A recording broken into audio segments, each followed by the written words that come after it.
welcome to Vets Chatting with Granny Lisa. I have a special friend that decided to come in for me.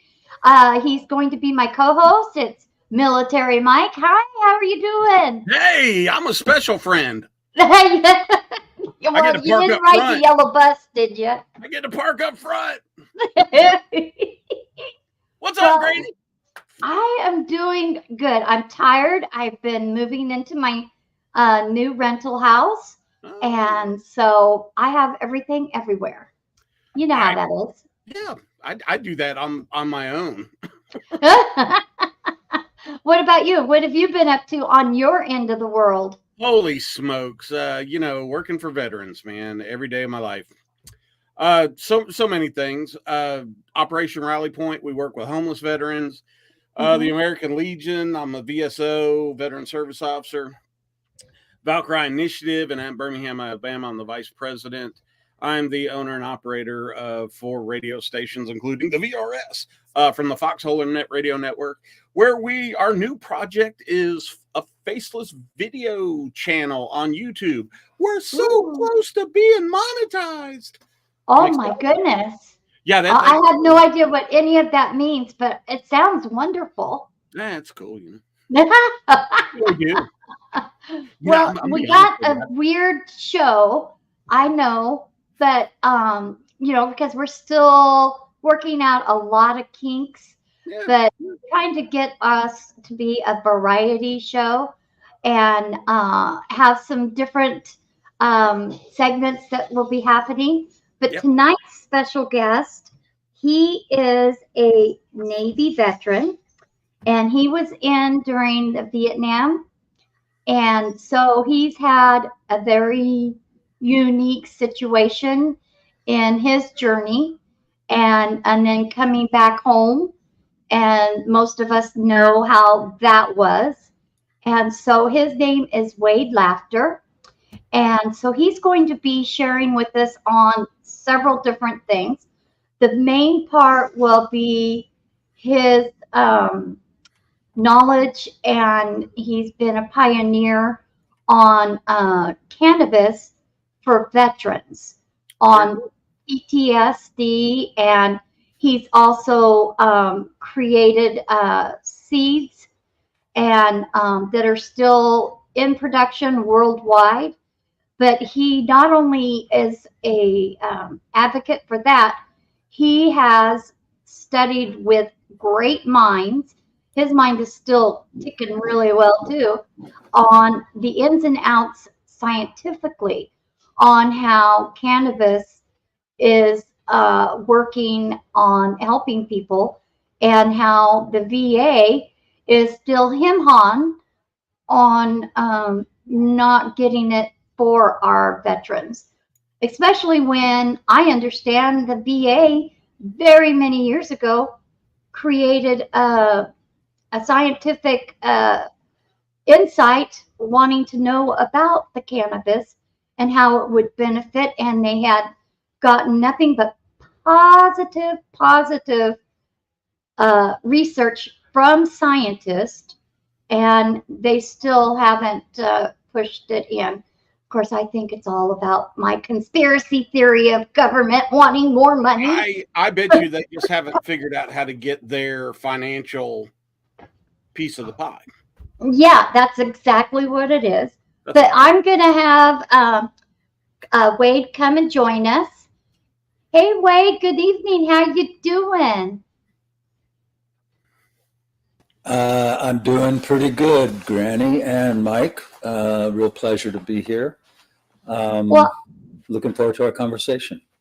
I am so sorry that it had a little bit of technical difficulties, but you guys got it all worked out, and I'm happy that you are here, and I'm really excited. I know that we had a short little talk between you and I about different things of what, I mean, you're a pioneer, let's just put it that way. And so there's a lot up there that doesn't have any cobwebs yet. And so you have a lot of knowledge, experience that needs to be passed on to the next generations.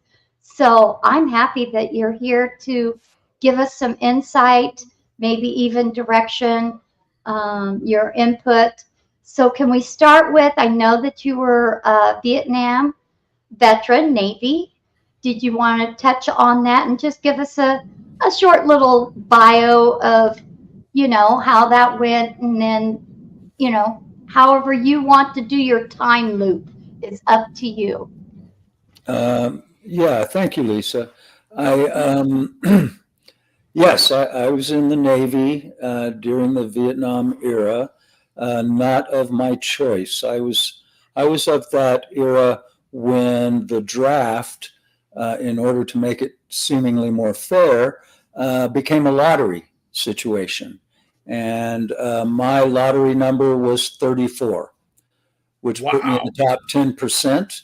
Yeah, I won that one, Mike. Put me in the top 10%, and basically guaranteed that if I ended up being drafted, I would end up in Vietnam, because at that point we had about 500,000 soldiers in Vietnam that were draftees.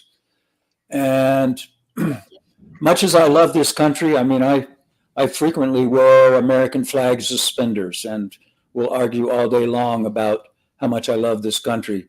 But the Vietnam War made no sense to me at all. It was clearly not my beef, I'll say it like that. But long story short, yeah. I'm sorry, Mike, go ahead. I said that's a good way to explain it. Not your beef.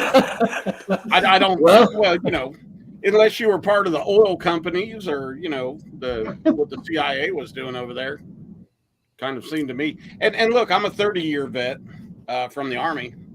So when I went in '82, everybody I worked for was Vietnam era vet, and I can tell you from those guys having my utmost respect and taught me the ins and outs of being a career soldier. They didn't understand it either, the guys from the Army. So, and you would think we'd learn our lesson, huh, Wade? Well, no, you would think, but it doesn't happen that way. So yeah, to cut my service career short, at one point, as an enlisted man, I was not making very much money, and I figured out that I could do a nice little sideline business for myself that significantly added to my income, shall we say. And I'll leave it general. Anyway, fortunately or unfortunately for me, the civilian authorities, law enforcement, tumbled to what I was doing. And yeah, my activities the Navy became aware of my activities, and they weren't happy about it. And I was fortunate enough to have been involved with civilian law enforcement. I spent a night in jail, and all the long list of charges against me were dismissed the next morning. But the Navy felt very strongly that I was no longer going to be a nuke submariner. And I ended up making a deal with the Navy that I would never bother them again. I would never try and join the Navy. I would never ask for benefits. I would, et cetera, et cetera. And in exchange for that, they would let me go. And I said, I'll take that deal. So that was 1974 when I took that deal. And when I got home, it was a really interesting dynamic. And anyone who was a Vietnam era veteran will know where I'm going with this conversation. I had a whole circle of friends who were strongly against the Vietnam War and were really angry at me for being willing to join the military industrial machine and become a baby killer.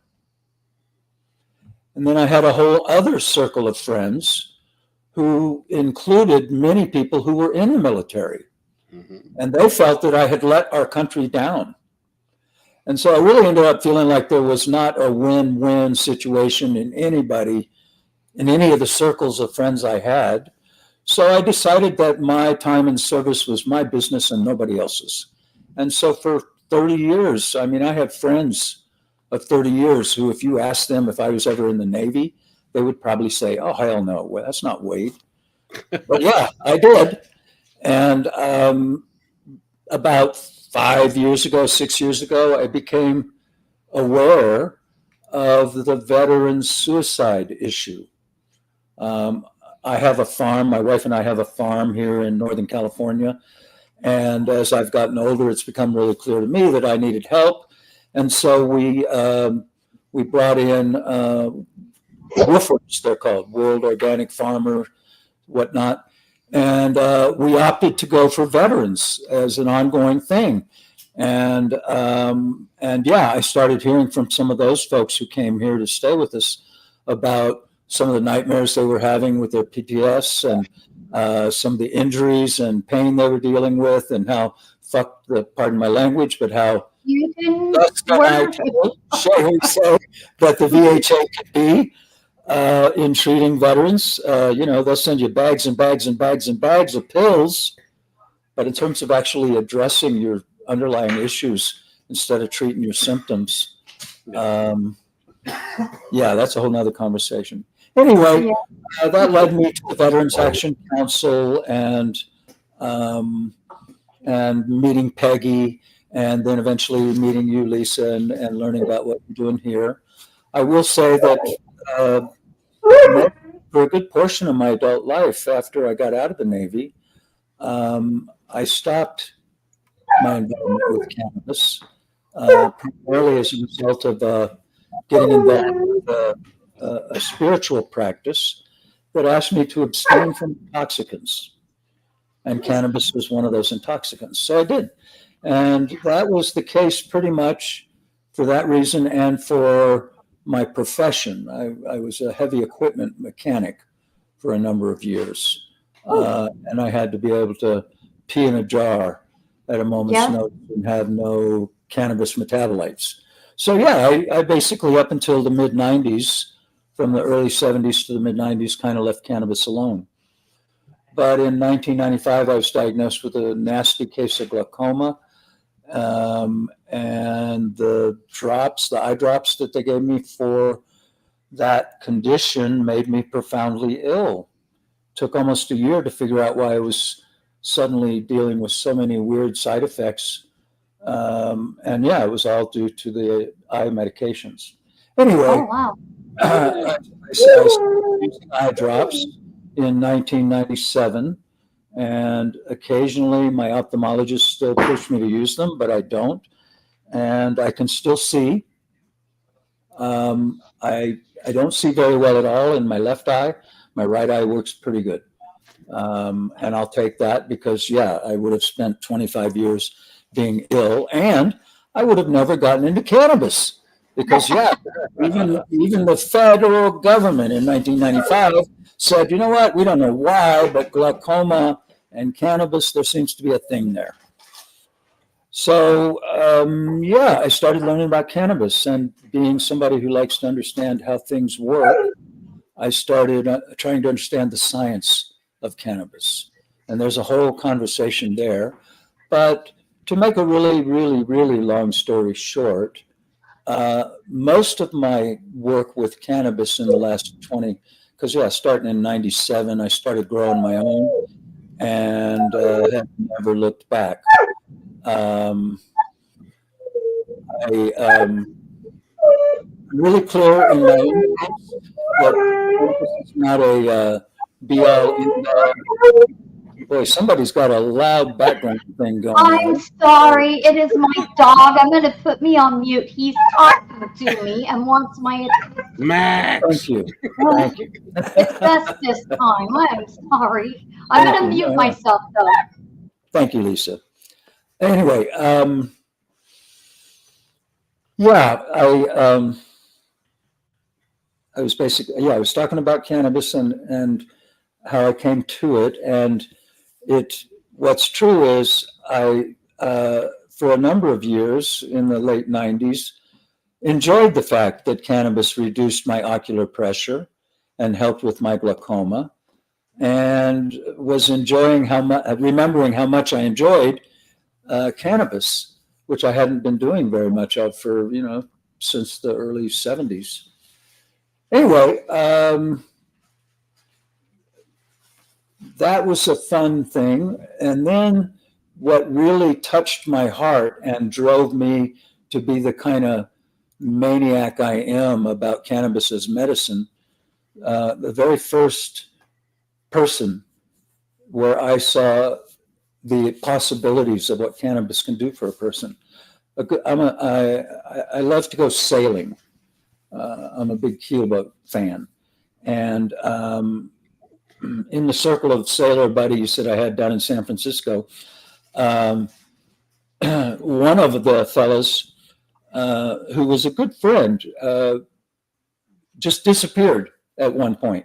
And it wasn't clear to me what happened. And I knew he was a pretty private person, so was I. And I asked around a little bit, nobody was really sure. And then a couple of months later, he showed up and he was like, he looked like a different person. He had lost a lot of weight. He had these splotches on his skin, on his face and his hands. I asked him, what's going on? And he said, I have cancer. He said, I have cancer that's metastasized into my body and it's killing me. And I was like, oh, man. And anyway, I knew he smoked pot, and I was growing really good pot. And so I asked him if he wanted some herb to try and see if that might help with the pain. And anyway, I gave him some herb. He tried it. I saw him like a week or two later, and it wasn't like he was cured or anything. Just to be really clear, cannabis in some cases can help cure cancer.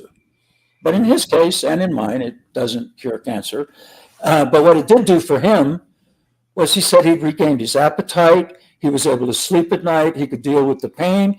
There were so many issues associated with his quality of life. He was really grateful for what that cannabis was doing for him. And I really looked at that and thought about how many people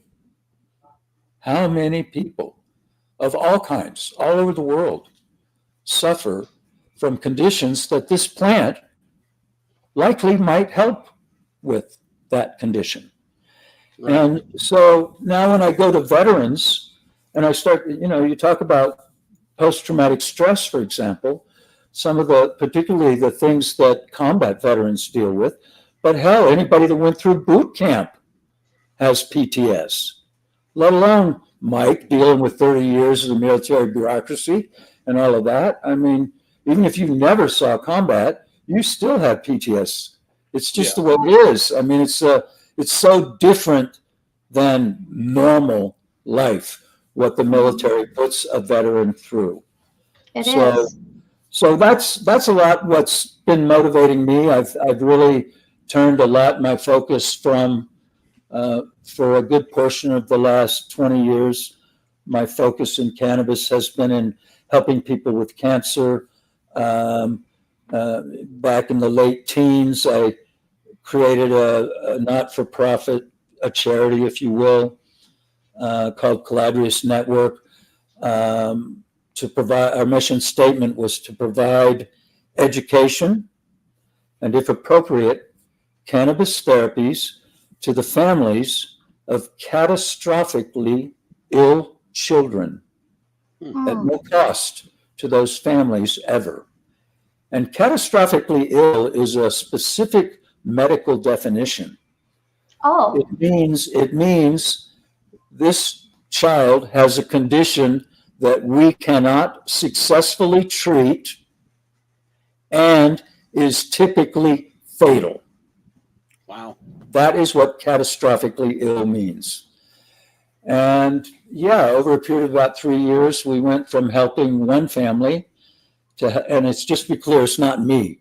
This was a whole bunch of people working with me to do this.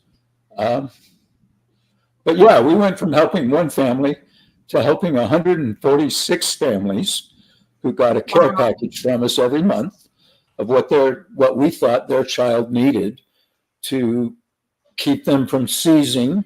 Most of our families were dealing with pediatric epilepsy, pediatric cancer, or a particularly nasty genetic condition called epidermolysis bullosa, where the proteins that help the skin bind properly to the underlying tissues don't form correctly in these kids. And like their clothing will be enough abrasion to cause blisters on their skin, and their skin flakes off and they're left with raw skin. And they're almost all children, because very few of them, especially if it's a very serious case, make it to adulthood. They die from sepsis or some form of cancer. Wow. Anyway, state law in California changed in 2019, and so we had to shut down that operation. We had like 750 families in our intake protocol when we shut down. And the tragedy of it is that need hasn't gone away, but the opportunity to fulfill that need did. Yeah. So anyway, yeah, that's. I have a question. Lisa. Yeah, go ahead. When you provided and everything, and you said that you worked on growing, when we talked, you said that you had created your own seed to be able to work with helping people, and so how is that different from going to a dispensary? If you're doing homegrown, comparatively, when you go and buy from a dispensary, not that that's bad. I'm not saying that, anybody, maybe there's dispensary owners in here, I don't know. But how is it different when you can, or if you can, control your seed and get more medicinal out of it? Then, am I making any sense? Oh yeah, and that's a great question, Granny. And here's why. That in my mind, there's a couple of different reasons why home grow is superior to what you can find in a dispensary. Now, I'll start off by defending dispensaries, because I have a number of friends who own dispensaries and have done trainings for dispensary workers, et cetera, et cetera. The plus sides of a dispensary is, at least in California, when you go into a dispensary, the products you're looking at will be clearly labeled. They will be, what it says on the label will be what's in the bottle or container or package. It will be free of contaminants. The cannabis in California has to pass some of the strictest testing standards for any product. I mean, none. If you walked into a grocery store with the testing requirements for cannabis, there would be nothing in the store you could buy, because everything would fail for contaminants of one sort or another. But meantime, cannabis in a dispensary passes those same requirements. So that's a plus to me. And the other thing that's nice is the wide array of products that are available in the dispensary. That being said, on the flip side of that, it's strictly a transaction. There's very little, typically in most dispensaries, there's very little in the way of actual guidance, particularly for a new user of cannabis products. You might walk in there and say, hey, I'm having trouble sleeping. And the person, they'll say, oh, we'll try this. A recommendation. Yeah, it's very much a transaction. So that's not ideal to my way of thinking, because there's a lot of information that really needs to be given to a new user. Everything from dose and frequency of use to what the different cannabinoids might do for your condition, et cetera. The other big issue for me about dispensaries is cost. I'm sorry, by the time. It's very expensive. Again, here in California, the entire supply chain from nurseries where they make seeds or cuttings all the way through to a retail dispensary where the customer's buying that finished product, there's like 8 different licenses required. Every step of the way has a different license. Every one of those license holders has to make a living. Mm-hmm. Every one of them has to make a living. And then at the end of it, by the time you add up state and local excise taxes, and hello, this is a medicine, but we're taxing it. That's wrong right there. But excise tax at the dispensary here in Nevada City, where I live, is close to 40% of your retail price. 40%, 40% is excise taxes. So, of course, the price is insanely high, especially in California, where, even if you don't live in rural California, if you live in the city, I can't imagine that it would be hard to just ask around and find somebody who knows somebody who has good cannabis, and instead of paying, $80, $60 for an eighth, you might pay $60 for an ounce. That's a huge difference. Bring it back the 70s. Yeah, no, I mean, and the thing is, what's true is, here's the real benefit of grow your own. It has nothing to do with cost. That's a nice thing. It has a little bit to do with, what's in your product. Like if you buy in your product from a dispensary, there's no pesticides or fungicides or heavy metals or any funny business going on. You don't know that if you're buying it from a friend on the street. You can maybe take their word for it. But if you grow your own, you know exactly what's there, right? And here's the thing. The cannabis plant is actually a fairly easy plant to grow. To produce really high quality medicine, it helps a lot to know what you're doing and pay attention to the plant. But the plant itself, they call it a weed for a reason. It will grow just about anywhere. I've seen cannabis plants growing in the cracks of a sidewalk. Mm-hmm. She wasn't doing real well, but she was there.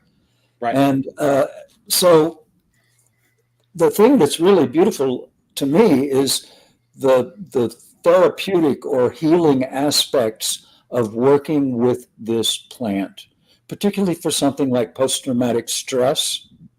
Because what happens is you start off with this little plant, maybe it's this big. And over a period of months, you water it and you tend it and you protect it from the bugs and eventually it's bigger than you are. Yeah. And it's very similar to growing your own vegetables or raising your own animals to consume and whatnot, like a farm or something like that. So yes. And then at some point, you learn about when it's time to harvest, you get to do the harvest. And then you have the experience of using medicine that you grew for yourself. I mean, it's a magical process, if you will, completely separate from whatever medicinal benefit that might be there from the chemistry of the plant. There's the involvement with the plant. And I think that is a really underappreciated thing. And I will say this caveat. If you live in an urban environment, growing cannabis indoors is really hard to do well. And if you don't believe me, try and imagine growing corn indoors or tomatoes. Mm-hmm. You can do it, but why would you if you can grow them outdoors? And right. I'm just saying, and the thing is, all across this country, we ought to make it legal for people to grow their own outdoors. The only reason that people don't want to let that happen is, somebody will steal it. Well, the only reason people will steal it is because of prohibition, which has created an artificial value on the plant. I mean, really, if you take off license fees and bullshit costs, cannabis flowers, high-end cannabis flowers should be no more expensive than cut flowers in a grocery store. I mean, seriously. They should. And doesn't it benefit animals in itself too? Oh my, yes. So that's a whole nother yes. I mean, I'm just expressing what I've heard. That it's changed our whole system with animals, wild animals and such like Yes. that. Well, I sort of briefly brushed up against what you're pointing to, Granny. Here's the thing. In trying to understand why cannabis has the effects that it does, I learned about something called the endocannabinoid system. And it turns out that our bodies, basically every cell in our body, and there are trillions of cells in our bodies, every cell in our body has one or more receptors on or in that cell that are sensitive to compounds that the cannabis plant makes. Think about that for a second. That's pretty amazing. And here's the thing. It's called the endocannabinoid system because endo is within you. Cannabinoid, it was discovered as part of trying to understand why hash gets people stoned. That's Dr. Meshulam and others in Israel. But yeah, they identified the CB1 receptor is what we call it today. That's in the central nervous system. It's where we get psychoactivity. But it turns out every cell in our body has cannabinoid receptors. Now, back to your point about animals. Mhm. Here's how old the endocannabinoid system is.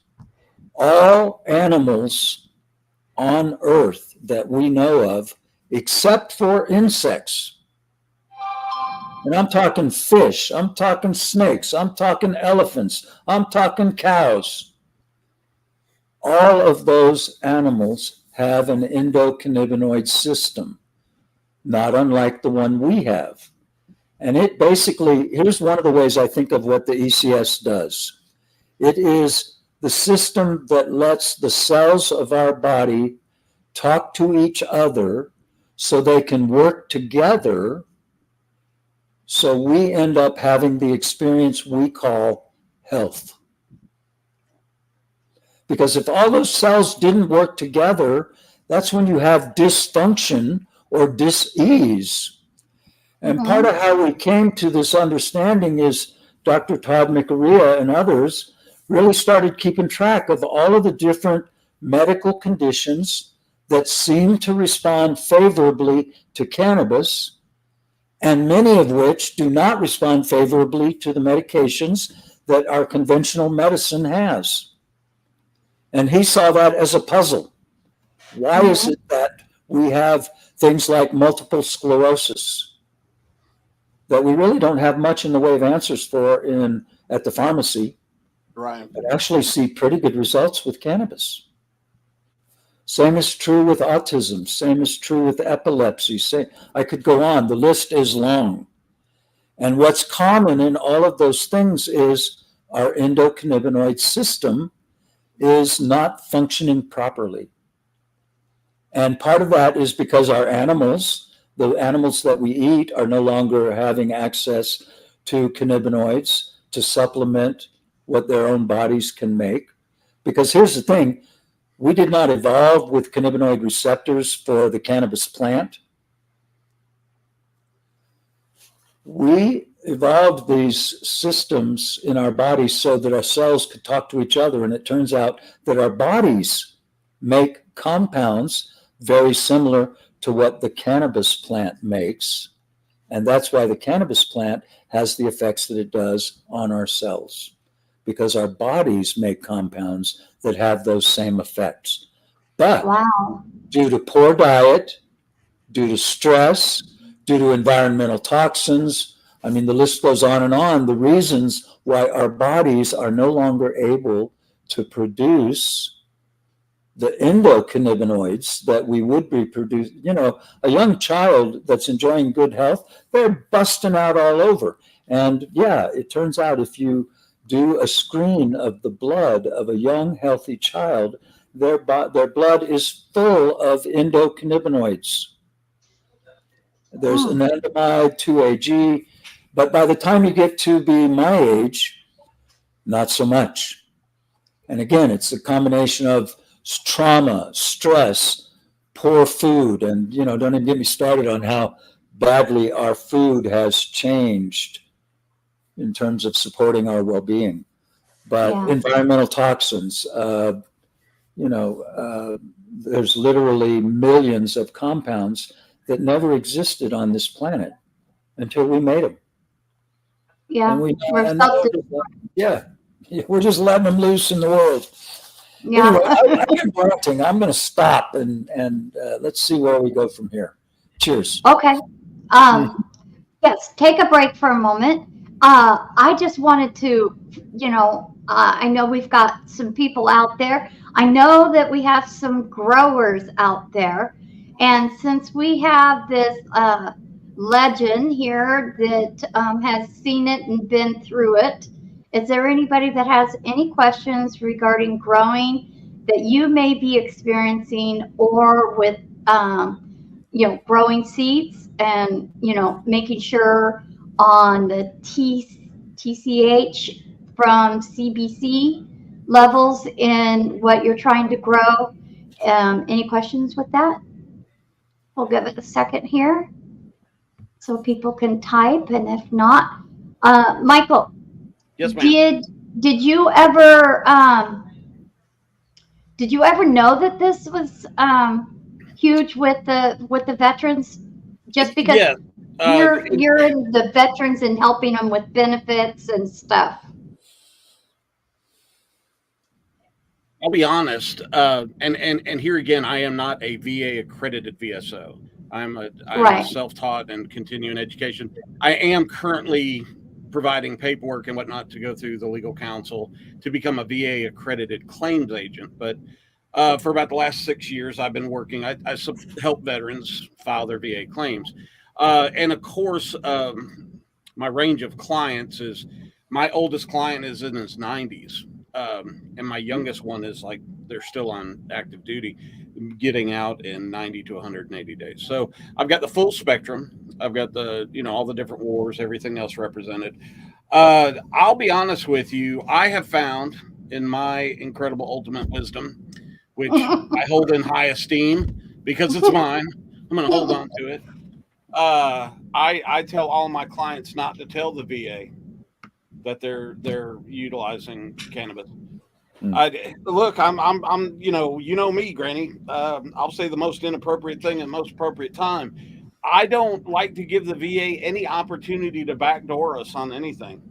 Right. I brief my clients exactly on CFR Table 38, the Federal Table of Disabilities, so that when they go into their evaluations, they know exactly what the evaluators are looking for according to their own paperwork. It's kind of like, it's not cheating. It's just, hey, look, you're not going to ask me to play chess if I don't know how to play chess.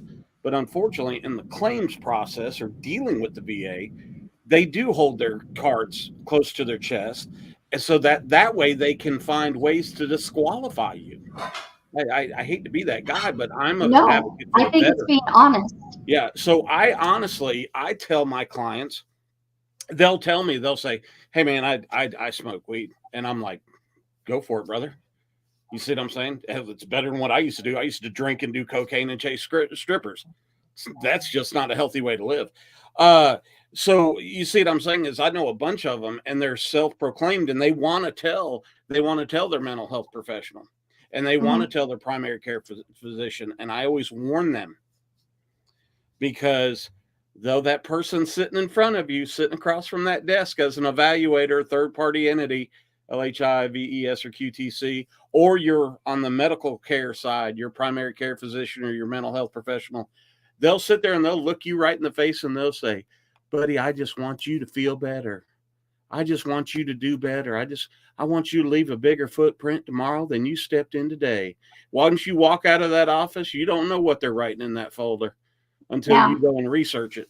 So I don't, I'm one of these guys that, I'm going to tell you right now, I'm a mission accomplishment concept guy. And when I meet somebody like Wade, I just kind of sit back in absolute awe, because at some point, he was a military man. At some point, he decided that his knowledge of cannabis and everything cannabis related was more important than what everybody in the world thought of him. You see what I'm saying? Now he's became what I refer to as an SME in the Army. We call them chief warrant officers, which I was, subject matter experts. And what it is you get to a point, in Asian cultures, it's about 10,000 hours. If you've done something for 10,000 hours, then what happens is you turn around, you become an expert. And I think in this case, I'm in awe of Wade because he's an expert and his knowledge overrides what the hell other people's opinion are. You see what I'm saying? And that means to me, in my heart and in my mind, that he cares more about people's well-being than what shirt they wear, what rank they wear, or what department of government agency they work in. Right. I'm going to interrupt for just a moment.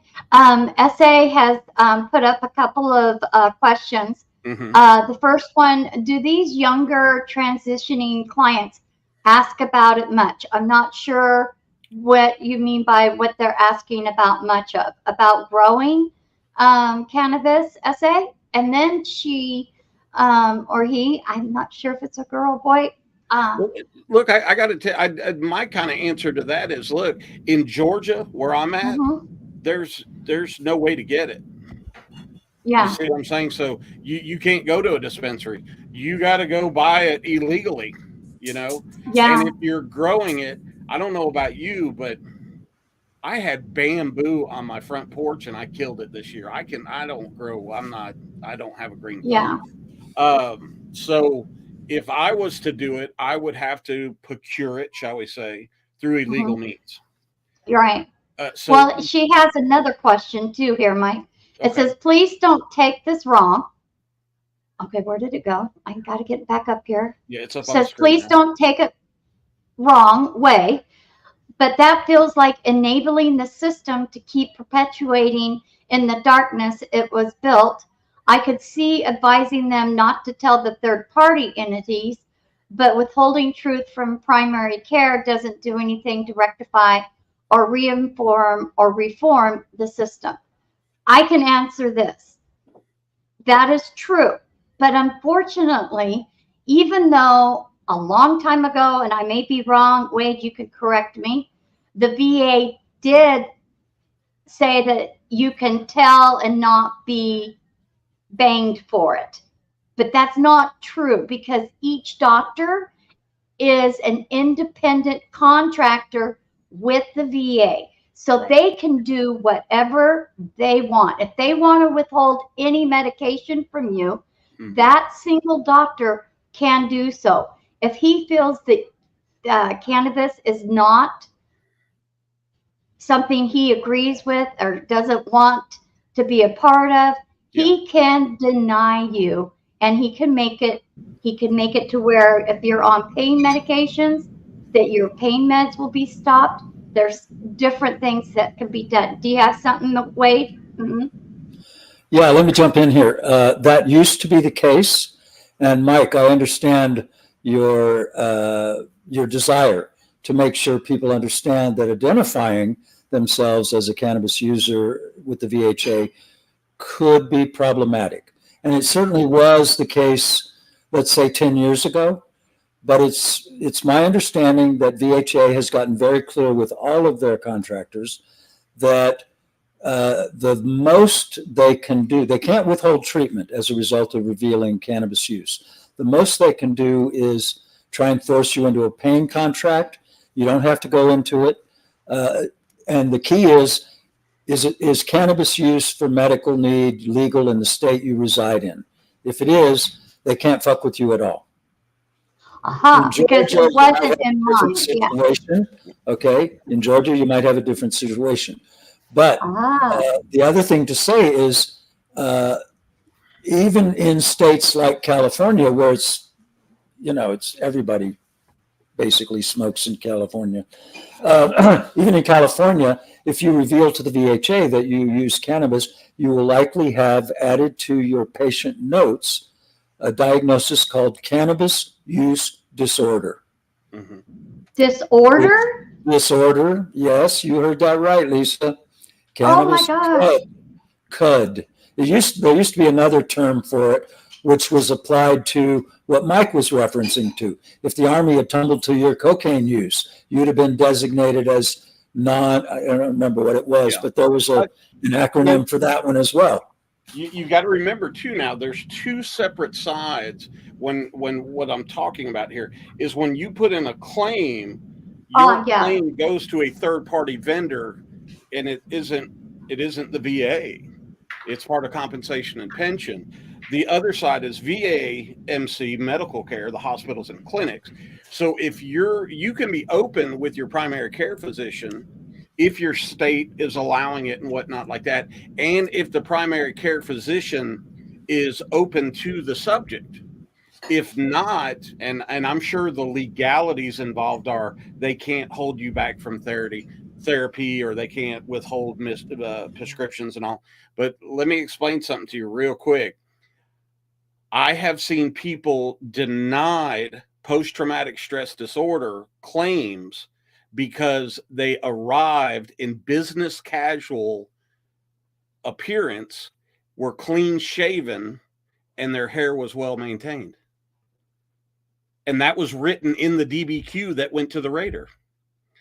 So you see what I'm saying is the legalities and whatnot like that. But I'm that guy that always tells the client, and I understand where Gonzalez was coming from there, is that it's not going to help the big picture. But here, the big picture isn't adjusted, or the variables aren't taken into consideration in what we say to Raiders or what we say to our PCPs. Where it comes in is things like the Gulf War Registry, Agent Orange, the PACT Act. These are all things that have some to do with your disability, some to do with your treatment, but they're fact-finding missions. That's the people you tell. When you go to a Gulf War Registry examination, it has no effect on your disability claim. It has no effect on your treatment. It's all fact-finding to find out what diseases and what presumptive conditions may arise from what we experienced in the Gulf War. Same thing with Agent Orange for the Vietnam, Blue Water. That's how Camp Lejeune, all those things came up. It didn't come up through claims. It came up through enough people saying, holy smokes, I've got cancer. Holy smokes, I've got lymphoma. I've got this, I've got that. And they went back and figured out that it was the chemicals that were used from that dry cleaning place that got into the water table. But it had very little to do with people telling the VA or telling the outside. At the time, there wasn't outside vendors, but now telling evaluators. Well, I got dinged. I'll tell you, I was in Montana, and it is legal. You can't grow, but it is legal through dispensaries. And I was using it for. May I ask a question real quick about that? Okay, to purchase it from a dispensary, you had to have seen a doctor to get some form of. Okay. See, that's only you can get a medical card. I've heard of that. I see it on TV and all. If it's legal, then you're allowed to buy so much, and a TCH rating so much. The state has it all figured out. Exacts. Jump in real quick. See how bad we are at this, Wade? Yeah, it's state to state, it varies. And even within states, it varies. The gist of it is what we're talking about, there's two different schemes. One is medical, and in a medical only state, yes, you have to have a recommendation, not a prescription. Okay. Can't get a prescription for a Schedule I drug, but you can get a recommendation from your doctor to be able to use cannabis. And then with that recommendation, some states require you to then register with the state, pay a fee, get a card. Then you can go to the dispensary and buy product. Some states require you to have a consult with a pharmacist as part of your experience at the dispensary. Other states don't. Then there are states like California that have medical and adult use or recreational. And in an adult use or recreational jurisdiction, any person over the age of 21 with a photo ID can walk in and buy whatever they like. Most states have a limit on how much you can buy on any one day.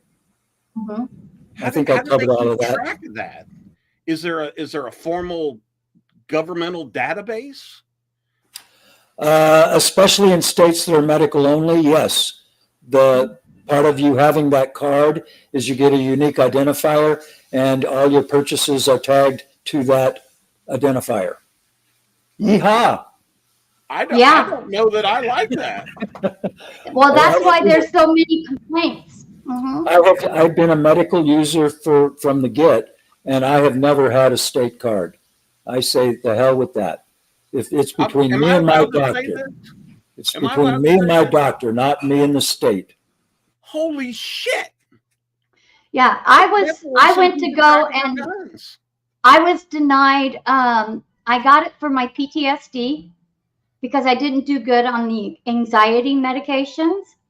And so a group of guys guys and gals on Facebook, for cannabis medical, were suggesting if I wasn't doing good on, try this. And so I went in to do it. And so when you go in, you tell your provider, this is the stuff that I'm using and this is what I'm doing, thinking I'm safe because it's legal. And because the doctor does not agree with cannabis, that it is a drug that will basically fry my brain, had that kind of mentality. And I'm like, but that's not what I'm learning. And I was told, then I am not going to prescribe you pain medication because you're taking a substance that is not monitored by me. And so I got removed on my pain meds, and I struggled a lot. Until I went outside of the VA. Wade had mentioned earlier that they're not allowed to do that, but see, they find ways. They find ways to do it. They just like the comment that came up a minute ago. He said that Georgia does allow low treatment dosage. Man, I'm at there. Here it is right here. Medical cards for low dose, a very misleading name. Mike Connolly, I appreciate you posting that, because let me tell you something. I deal with the VA. I work with nonprofits that I have to bring people to the VA. I deal with all that other stuff. Never heard it. Never heard of a Georgia low dose card. So now it says no low dose now. So there is, I don't understand. But you see what I'm saying is, I don't know where Georgia sits with this. There's a lot of states that are the same, right? If you're a state, you get a unique identifier. So that means somebody's logging in a computer and saying you're buying an eighth or whatever. And it's okay. So what really pisses me off is when I have money at Bank of America and I go and get $200 out, and then later on in the day I need to get $200 out, and it tells me I've reached my daily limit. It's my money. So this is really kind of pissing me off right now to find out that if veterans can go get treatment and they're choosing to self-medicate, and that's what this is, and it works for them, and the end result should be that the state is going to track it and tell them that they can't. Well, even on not having a card, I still have to show my driver's license, which keeps track of what and how much I buy.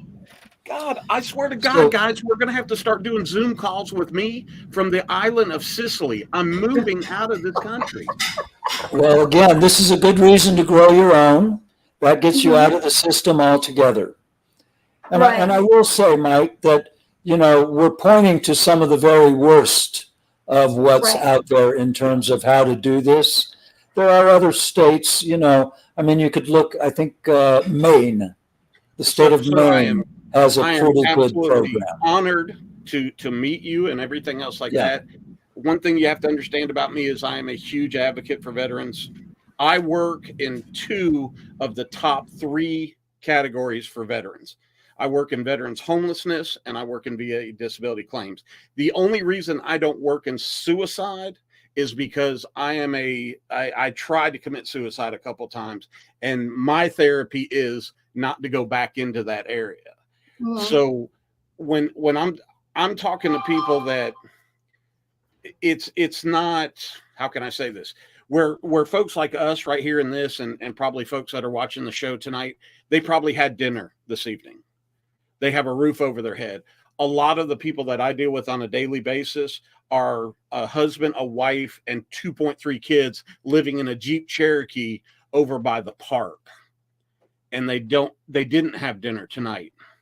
So you see what I'm saying is to hear all of this, that we're getting down in the weeds to tracking somebody with a unique number. So what's next? Tattoos? You see Yeah, what I'm getting at here, right? I don't mean to be yeah, ugly, but that's what a unique identifier is, right? yeah. And You're muted, Wade. I don't know if you know that. he's So probably talking if under his you, breath, going, "Jesus Christ, this guy's a psychopath." No, I Probably mute saying, when I'm not talking because I like to listen and I don't want to he's probably disturb. going, "Military Mike, take oh, 5, okay. go burn one, brother." No, here's the Well, thing. Let me jump in real quick and just say, please. I feel like every person, every veteran that I talk to who has a moment like you were just expressing, Mike, I just go, yeah, man, I know what you mean. I know how you feel. It's hard. And that's part of why we all are in this together, trying to take care of each other, trying to have Yeah, each other's backs. Because amen. we do understand. We've been there, we've done that. We've seen some of the craziness, some of the, Mhm. Oh, the U.S. I was military does fully, not ask permission. yeah. I've seen the absolute worst that the human race can do to the human race, and that's led me to a couple bad chapters in my life. But when we do have to rely on a government, okay, when we do have to rely on the VA, you see what I'm saying is, look, I'm not gonna lie to you. I was just about to go up and go in my desk or my table in the living room and come back in here and show you right now, sitting in the living room right now, are literally 4 bags of pills. You order them on My Healthy Vet now, they come in the mail. Today must have been my happy day because I literally have 4 bags of pills. They have me prescribed. I was blown up. That's what this scar is right here. I was blown up. I lost partial vision of my eye, and I wear 2 hearing aids. I was blown up by a VBIT in Afghanistan, and they have prescribed me 3,600 milligrams of gabapentin a day. That's My a lawyer, horrible drug. my lawyer said that's enough to drop an elephant. I can't take that much. That's on top of 200 milligrams of Zoloft, 250 milligrams of Seroquel. And there's a whole list of all little other ones that I take too. Guys, if the VA is watching right now, yes, Chief Warrant Officer Michael Madsen takes all his medications. Now for everybody else that's watching, no, the fuck he don't. I wouldn't be able to continue on a conversation. When I was taking it, I'd literally sit there and drool out of the side of my mouth and try to That's what remember a what lot of veterans say. 3,600 milligrams of That's an gabapentin. That is insane 12, dose of gabapentin, Mike. That's 300 crazy. milligram. I broke all my toes on my left foot, my left ankle, and my left leg. Over my military career, I broke 2 ribs on my left side, and I separated my left shoulder. I flew helicopters for a while, and I used to kind of bounce them off the ground every once in a while. And then when I couldn't fly anymore, I was on the ground. This right here was crazy. This led to a mild traumatic brain injury. I've got shattered teeth all on my left side because the explosion hit me this way. That all started showing themselves 8, 9, 10 years after Afghanistan. So everybody, even people I know, they're all like, Mike, maybe you ought to burn one every once in a while. You do get a little excitable. But wait, I'm going to tell you the honest to goodness truth. I can't do it because I'm paranoid to go buy it. You see what I'm saying? Because I did attempt suicide. I was an alcoholic, and I did have a cocaine abuse problem a couple years back. If I get picked up now by the cops, they're not going to let me out. And I turned 60 this year. To me, that wouldn't be a good look for my grandkids. So I'm scared to death. Now, I've got some reliable friends that if I called them right now while we're on the air, they'd probably bring it to me. But the fact of the matter is in Georgia, I would be afraid of getting caught by the law enforcement. Not to mention my son-in-law is a lieutenant on the police department in the city I live in. That would be a huge embarrassment. Yeah. But I'm here to tell you, I don't. Let me offer this, Mike. That person who's in Georgia that was in the comments earlier saying something about low dose THC. Yeah, you might talk to this relative that you just made reference to. There's two different kinds of cannabis because of funny laws that have been made. There's hemp and there's cannabis.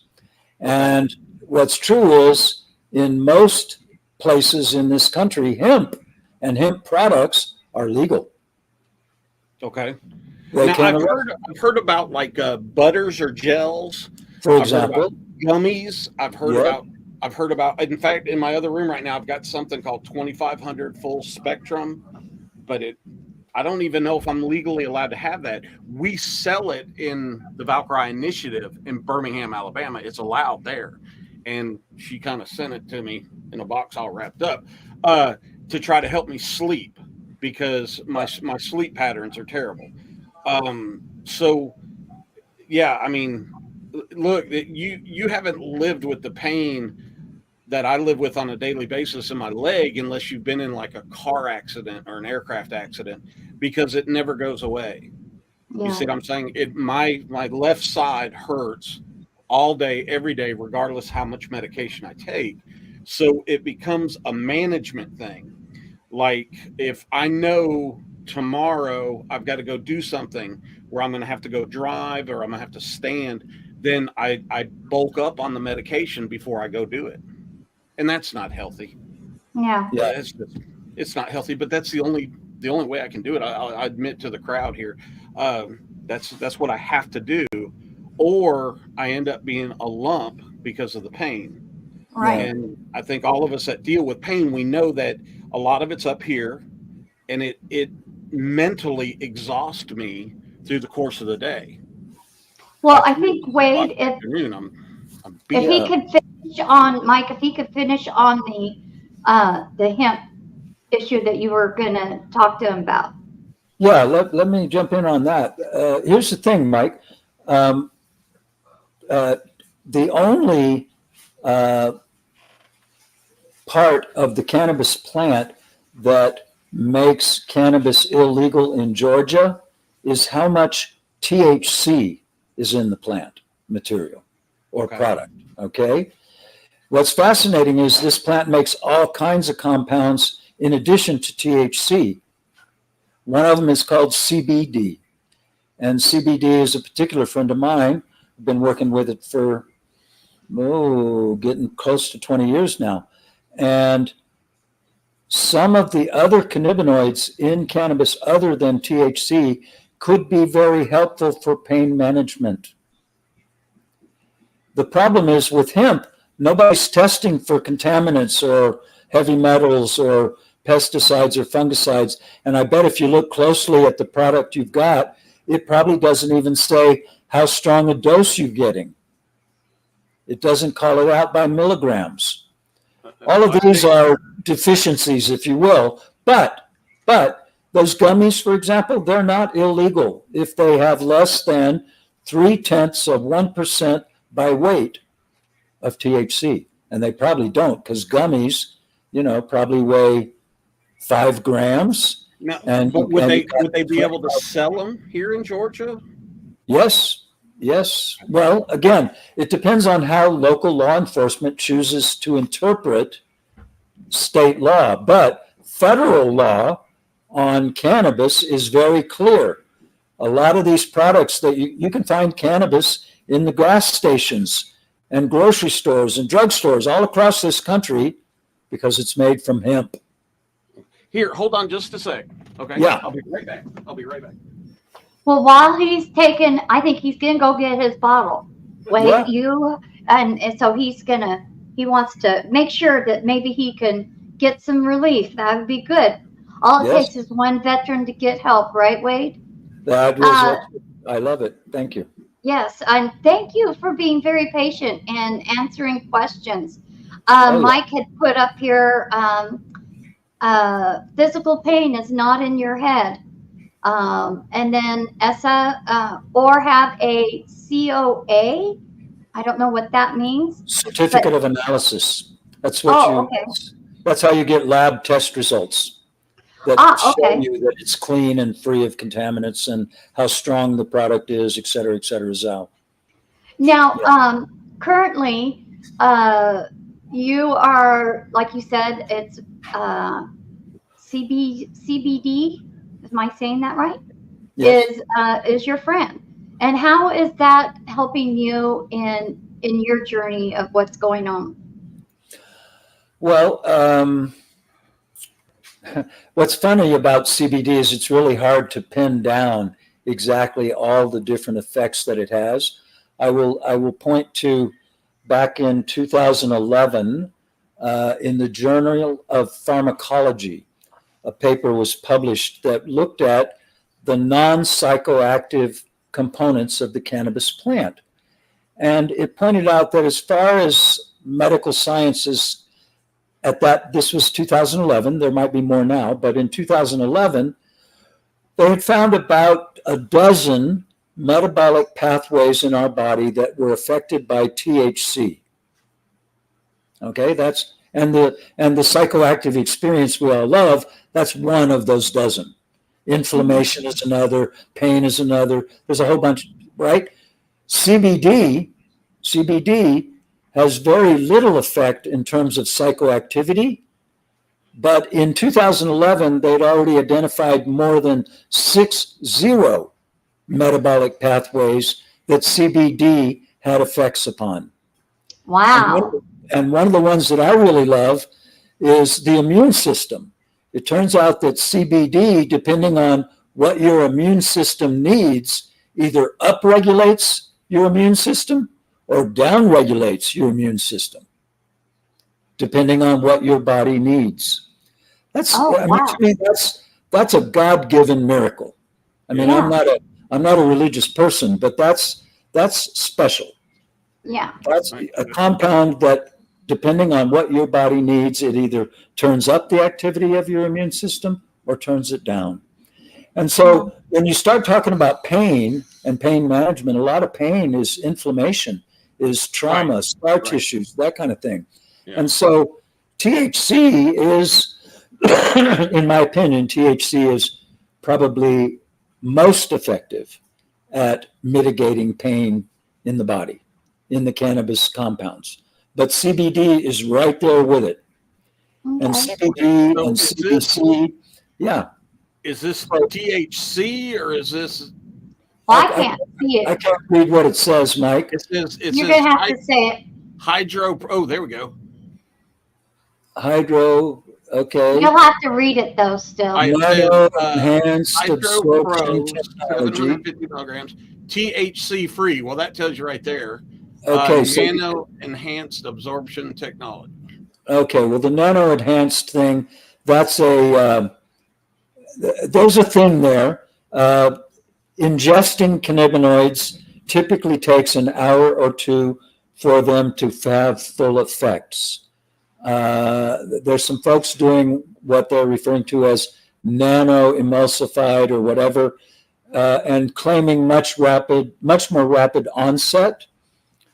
I have not learned about that technology, so I will suspend comment on it.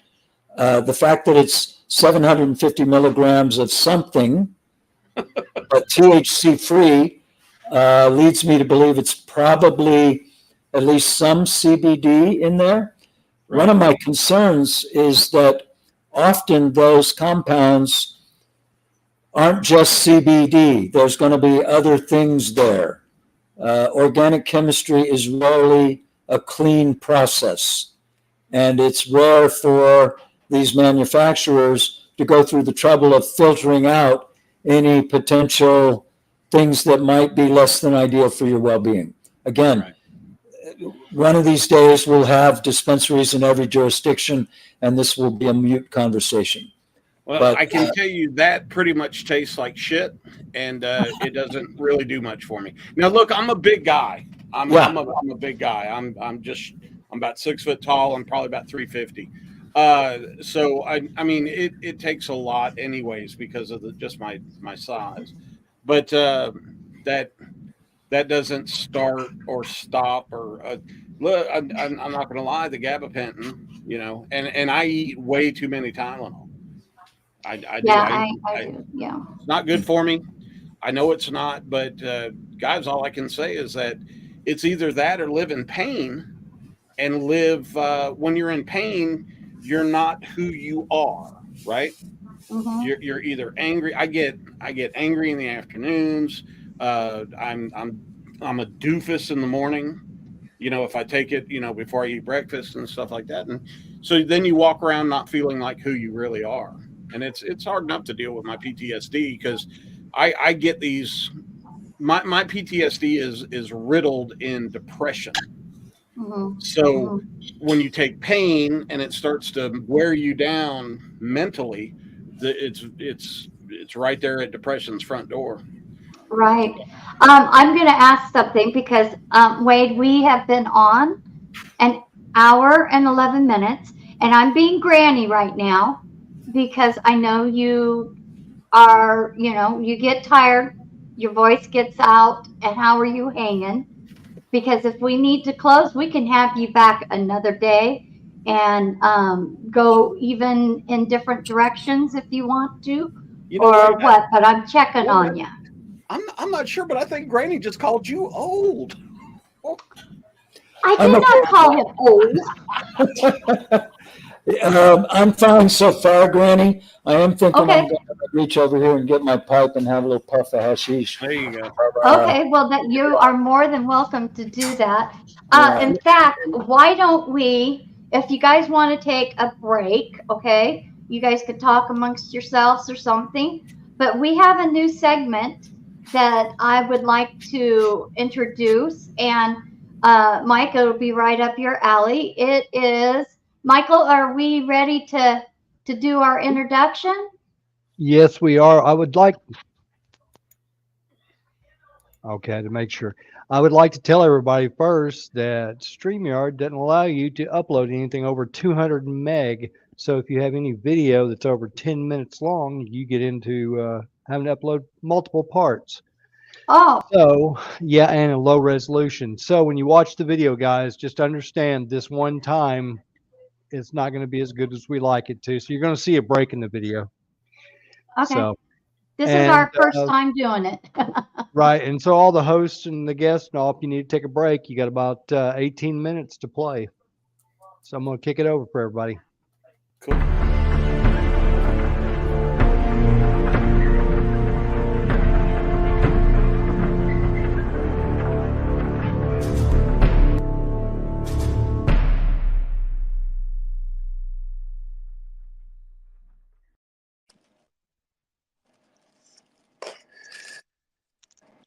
Well, hello. I hope everybody's doing good today.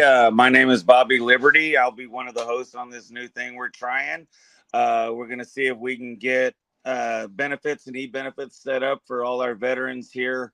And all right, Granny, he's saying he can't hear already.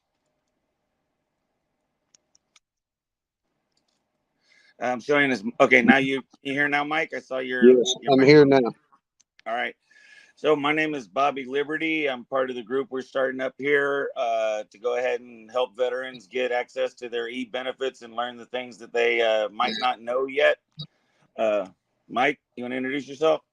Mike O'Connell. We're here to get a site so that the guys that are 6 foot tall and bulletproof like myself don't hedge themselves out of benefits they deserve. We've both been dealing with the VA for quite a few years. And our first episode, we just want to get started with the initial sign up to get into the system. That's the biggest hurdle there is. And we just want to cover that today. And then if you have any questions, we'll get back with you on it. Bobby, do you want to start with your explanation? Certainly. Everybody, we're going to try going slow. This is going to be a learning process. So if anything we do is going too fast or needs to be explained a little better, y'all just let us know, and we hope we can do better as we grow this. But I think the first thing everybody needs to go ahead and agree or get with is going to the eBenefits website and getting logged in and getting your process started.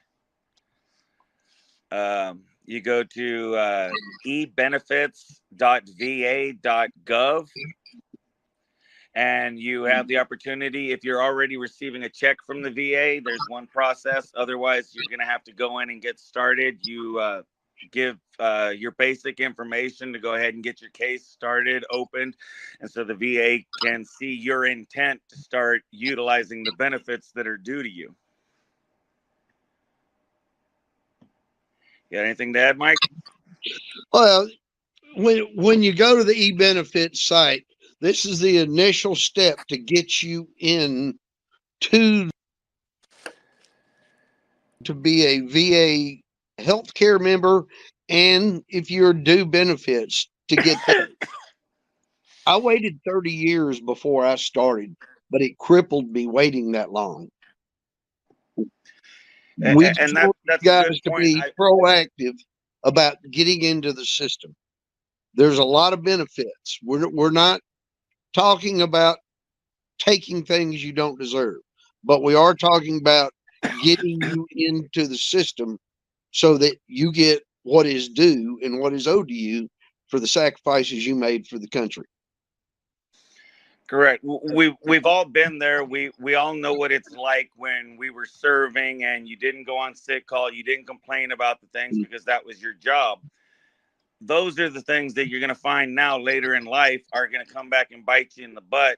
The VA is there to help take care of those things that we helped when we did our job with them. They promised to take care of us in the future because of that. And that's all we're looking at here is getting you the benefits that you've already qualified for and that you deserve. To vast majority, regardless of the branch of your service in, when you serve, you tear your body up. I mean, it's just part of the plan. And then most of us being young, away from home, we tear ourselves up a little bit on occasion. And that does not always work itself out real quick either. If you were exposed to, I myself was helicopter noise for the most part, is what I can say to them. Explosions, gunfire, jet engines. There's just many things that can screw your hearing up, give you headaches, things like that. Constantly in service, those were things we just understood. You PMCS your vehicles all the time. You went down to the flight line or the motor pool without hearing aid or hearing protection. You started the engine, did what you had to do to get the job done when you had to get it done. So, and you didn't go to sick call much. I mean, if you sprained an ankle, broke a finger, you just taped it up and kept on keeping on. So we just want to get you guys into the systems, and we will continue from there as far as it goes, because the VA has so much to offer you, but we don't want to confuse anybody with our knowledge of our past experiences and delve into things of the future or what is currently going on in the VA. And while I'm saying this, what I didn't say, because I'm new to this when we went out, folks understand that we're just two old veterans talking. Neither one of us are lawyers. We're not professionals. We don't work for the VA. We don't work for anybody of any professional organization as far as this goes. So you take it with a grain of salt. But we have the experiences. We've both been through it. I've been dealing with the VA for about 14 years. And it took me 3 years to get moving in the system, other than my initial injury. It's not a fast process. It is not. It's not something that you can get about. And I lived with the fact that it's not something you can count on. It But also is not something that just should discourage either. Just not, because these things that have happened in the past and made things difficult, that's what we're here for, is so that you don't have the uncertainty or the not knowing where to go or who to turn to get that initial direction on how to get the help you need. When me and Mike went through it, we had to find most of these things for ourselves through trial and error, or we did get help from people along the way. And so we're here to try passing on that information that people passed on to us. that's it, kind of in a nutshell, guys. Please, I don't care how long you've been out, how old you are. You're going to age, and your aches and pains will come back to you. I can kind of promise you, if you're lucky enough to get older. I do want to pass one thing on while we're here, and this is going to the other end of this totally. The PAC Act right now, for you war fighters that weren't out there, and you need to check into the PAC Act. What's been going on with the VA for the last week for the Vietnam veterans is they are widening the gap. If you had boots on the ground in one of the 5 countries that the war went on in, the way they look at it, or the range of those at sea is going to be reaching out and making it much, much easier. You call a number, you say, I want to file for the PAC Act, and that is your date. They are processing these things. My understanding is right now it takes about 10 months to get these processed. You put in for it, they're going to give you the 10 months back pay, but this is going to cover you, your spouse. I mean, it has a great death benefit if the service member dies for your wives. And Right. And right now, just like any other benefit, this is the footholds into the benefit. Once they realize that more things may have happened, i.e., if you pass something down in your lineage through DNA, that's something that can be looked at, but you have to be registered in the program to even have that reviewed. So you need to get signed up for your PAC Act, your intention to claim. that's kind of all I've got for right now as far as this goes. Just get us signed up, leave us comments, and we'll be back again. Put more questions on the board then. Bobby? All right. Let us know what direction y'all want us to head it, and we'll do our best to try making this thing work. Hey guys, it's Granny Thank you for your Lisa. time, folks. Hey, thank you for the time, Granny. I have a question. Yes, ma'am.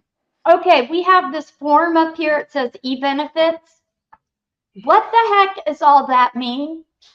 I am looking at it and it says sign in with DS Logon, ID me, or login.gov. Right. Those are 3 different ways that you can verify who you are to sign in at eBenefits. ID Me is a federal page that is the secure. Once you upload like DD-214, military ID, things like that to the website, you no longer have to share that information with anybody. Those people can reach out to ID Me, and ID Me says, yes, we've seen their paperwork and they're legit.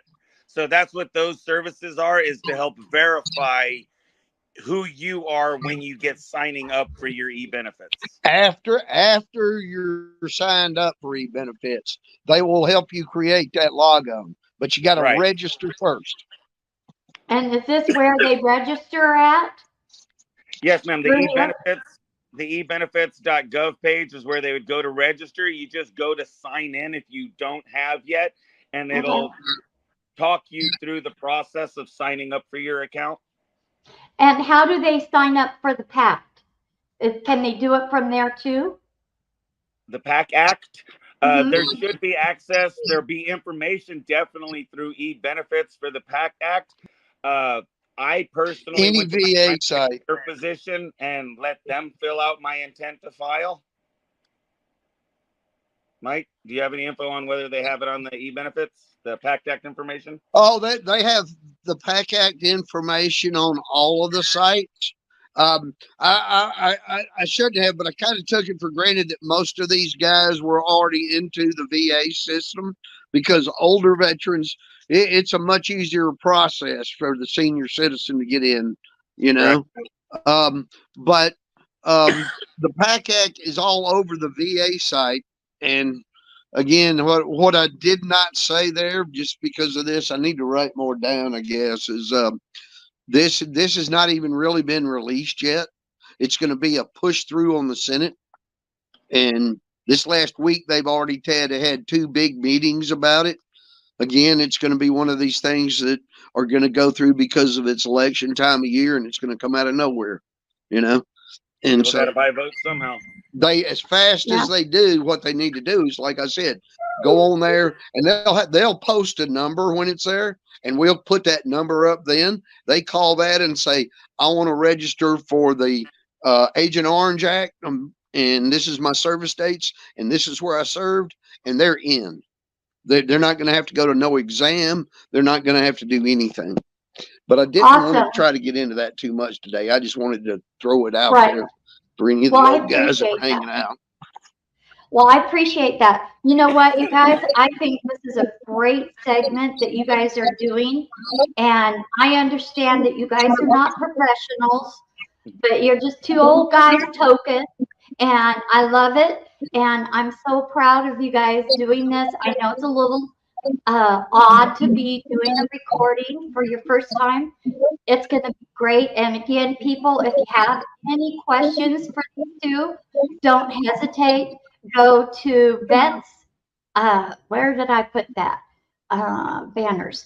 Vets comingclean.com to 2 old vets token VA benefits. They will get the questions and answer on their next show, which this is a bi-weekly. On Saturdays, this will air.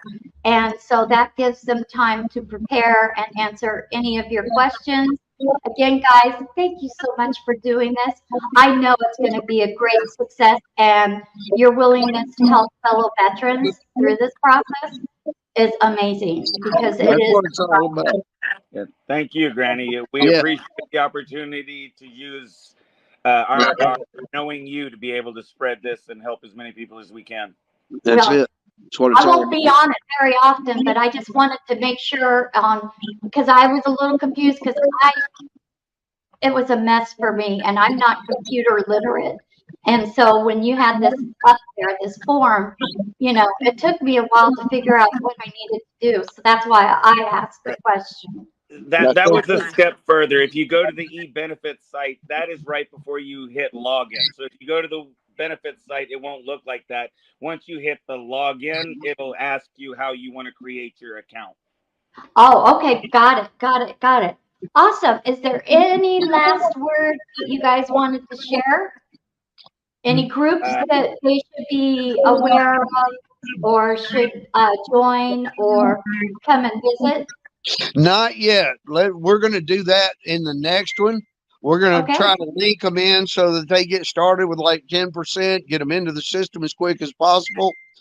And then, you know, from there, quite honestly, we can give them examples and stuff.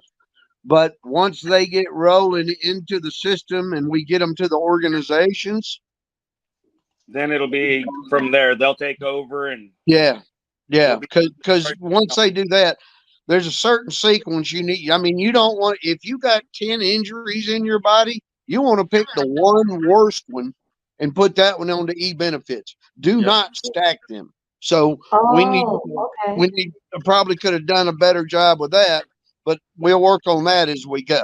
You know, hey, this is your first time. This is wonderful. I'm glad you guys are stepping up and making yourself available. I know it would be impossible to keep up if you were doing it individually, sharing this information. You guys wouldn't have a life. And so I'm just happy that this is going to work out for you. You have a life? I'm always happy to hear. I'm alive. My feet hit the floor and I rolled the doobie. I got a good life. You guys Right, will be well, fine. you know. I love it.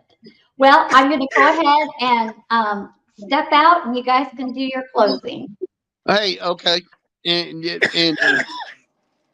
yeah, Bob, if you will just, if you do it, if you want to say something, when you're filling out your e-benefits, if you feel that you have multiple injuries, you only pick the worst one. And that's how you start, is by one. Well, damn. You picked I heard you say you picked the worst one, and then you blanked out, and then you're gone. All right. Well, we're going to go ahead and sign off. Thank you, everybody, for coming and paying attention. If you have any questions, reach out to Granny, and she'll make sure they get to us, and then we'll get them taken care of. Everybody, y'all have a blessed night. Love one another, and peace. Yeah. Everybody have a good one. We work our way through this. We'll get better at what we do. And remember, we're helping each other here, and that's what this is all about. So it's a slow process. Take it easy in the beginning, and we'll get you advanced through the system. Have a great night. Peace, folks.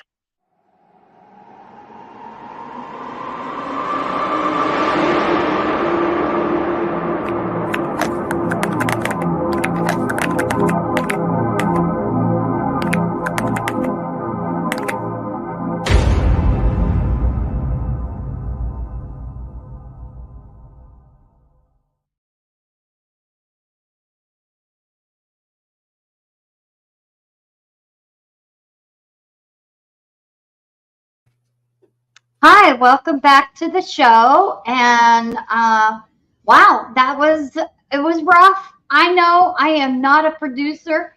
I was hitting all kinds of buttons. But let me tell you, we're back, and we have Wade. He has generously offered to stay and talk with us.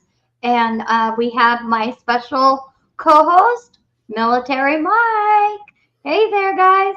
So I don't know where we left off, actually, but we were talking about CBD, and that there are many benefits to that. I think you said 60, Wade, and that's a lot. I don't know if there's any conventional medications that can offer that much in just one product, like, CBD or hemp or cannabis or anything like that. So, Wade, we have like two separate things, I think, that is happening with the veterans. One is whether they're legal in the state, and what and how to go about finding the answers. Where do you think that a veteran should go to find the answers that will be the best fit for them? If they're in a state that's not legal, who do they talk to about, CBD? Where do they rent a book, from the library, or any recommendations?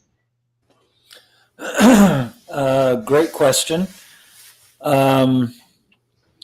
There are a number of resources out there where you can learn more about what I've been speaking about. Here, I'm going to get in a more comfortable position. Just as long as you're not going to put something more comfortable on. Well, there you go. That's where I draw the line, mister. Yeah, fair enough.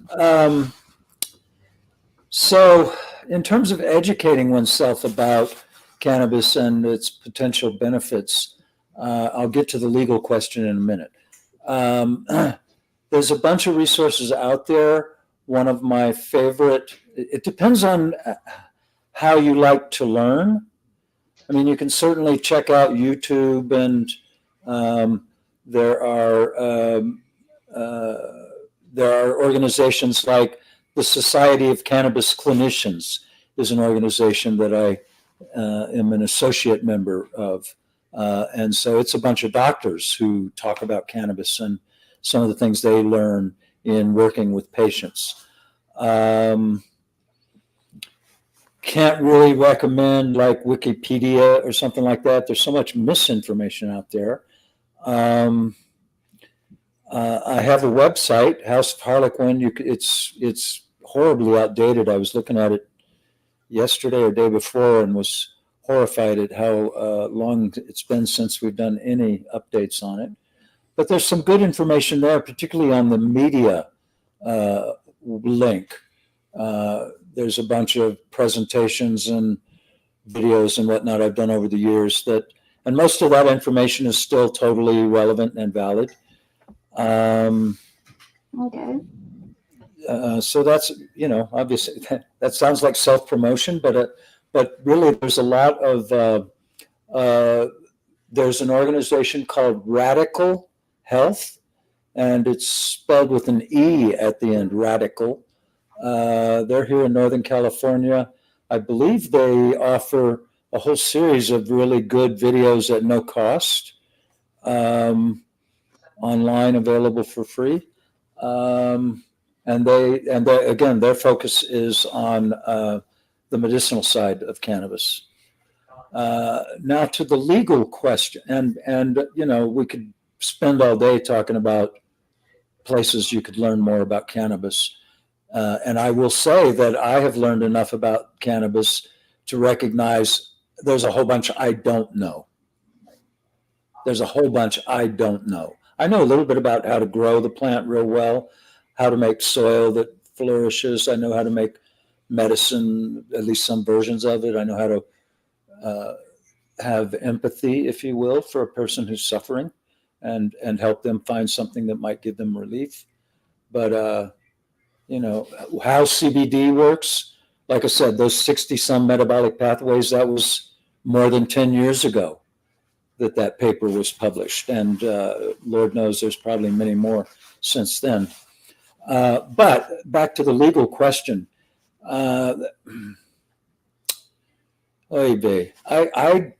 There's the whole concept of just and unjust laws. And I suppose that I would start with, what is your need? If like Mike, military Mike, you're dealing with constant pain, constant chronic pain. To me, you should have opportunity to have access to whatever you want. You would think, particularly as a veteran who, spent 30 of the most productive years of his life and offered up at least some of the health that you entered the military with. You left it behind on some helicopter seat someplace. It's kind of messed up. But the hard reality is, like you were saying, Mike, you could end up in fucking jail over having a joint or, a bag of pot. And that's wrong. To me, that's an unjust law. That is, well, no, I'm going to leave that alone. I was going to go on a whole rant about our culture trying to control behavior. But I will just say that as a veteran, I don't know how much discretionary income you have or how much opportunity you have to travel, but I think, like Georgia is right next to Florida, which has a pretty generous, I think, medical program, and maybe they're getting adult use going. I don't know.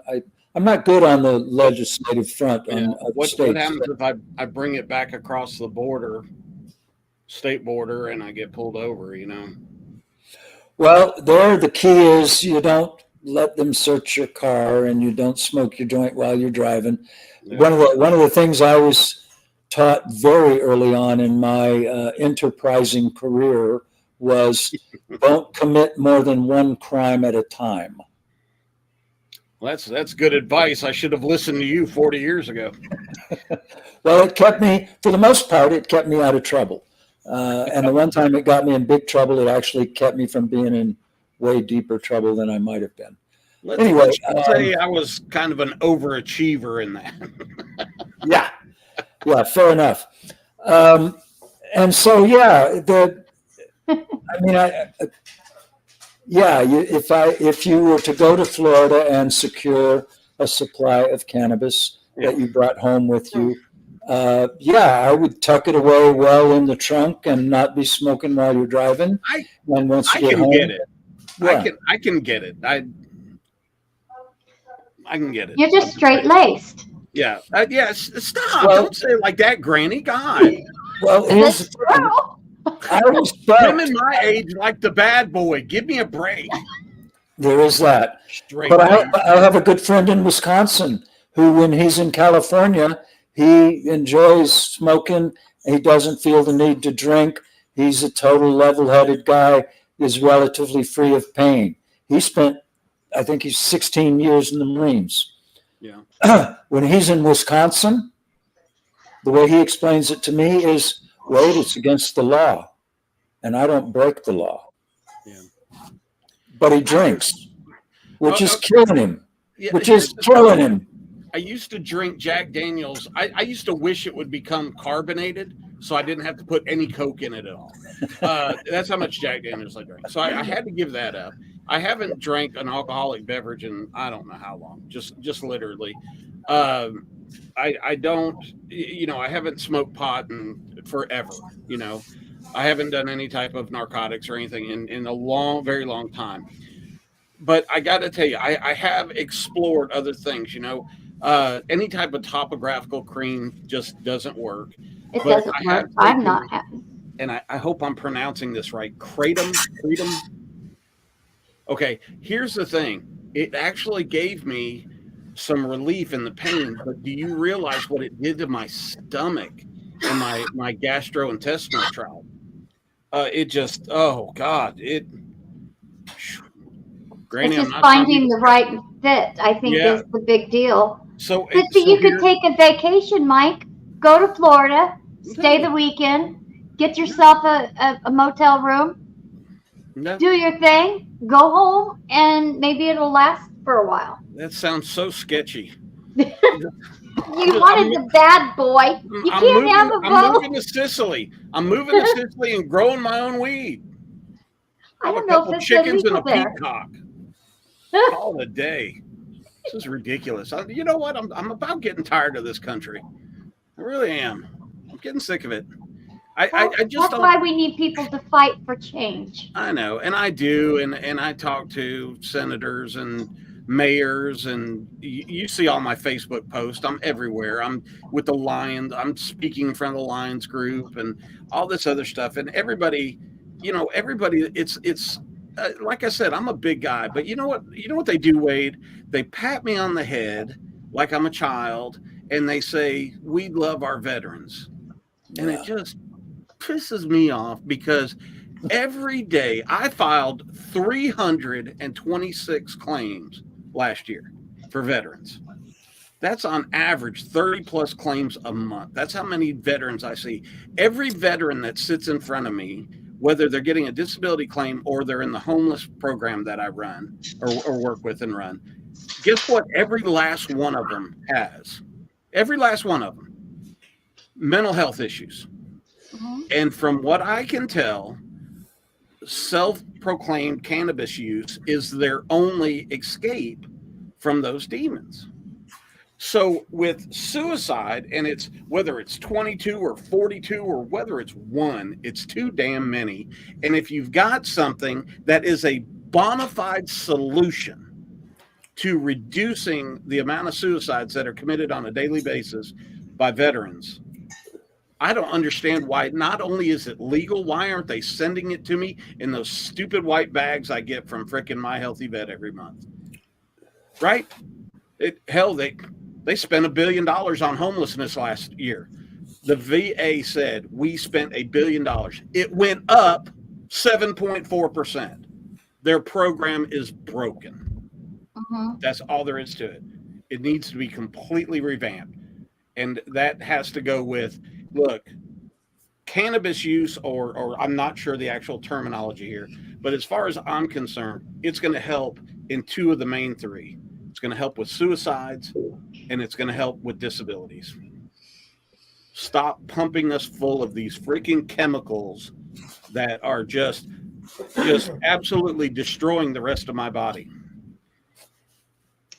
Well, I think that's why there's the Veterans Action Council is a huge organization all around the world on teaching about cannabis and the medicinal benefits of it. Are you part of that? Are you part of the VAC? Yes. Yes. And so they do that. There's a lot of programs out there. And this is one of the reasons why we want to have positivity in change. And, you know, the government did a good job on teaching everybody the horrible ways of, marijuana. It'll fry your brain. It'll do this. It'll do that. It's a stepping stone drug to other harder narcotics. I mean, they did a great job on convincing people how bad this drug is, but it's not actually, I don't believe it's a drug. I think it's a homeopathic medicine. I don't think it's a drug. Well, it's not manufactured. It's not, chemically made. It's a natural herb. Tell me if I'm wrong, but the reason why it's accepted in some states and not in other states has very little to do with the medical abilities of the cannabis, right? It's got to have to do with how does the government get their money out of it? Yeah. So you see what I'm saying? That tells you right there they don't care. They don't care that it's going to make us feel better. They care about how they're going to make money off of it. Yeah, it's there's a deep truth there that you're pointing to, Mike. I got to say, I will point out that here in California, for example, back in 1996, due to a citizens petition that went on the ballot called Prop 215, we basically created a medical cannabis program here in California. There were a couple of the really far out things about it.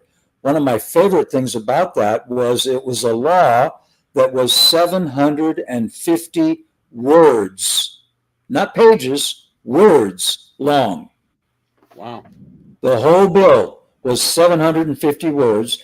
And what it basically said was between a patient and a doctor, if the doctor's opinion is that the patient could benefit from cannabis, it is the right of that patient to have access to cannabis. That's a really brief summary, but no details on how to do that were provided. So it took us a number of years to sort it out. But within a few years, all over California, there were dispensaries with high quality product at low cost. And there were all kinds of co-ops and collectives that were set up where patients who needed cannabis could get their cannabis at no cost. I had a series of collectives where, because my lawyers told me it was one of the best defenses should local law enforcement take objection to what I was doing, was to have a collective. And meantime, I was interested in the medical side of it anyway.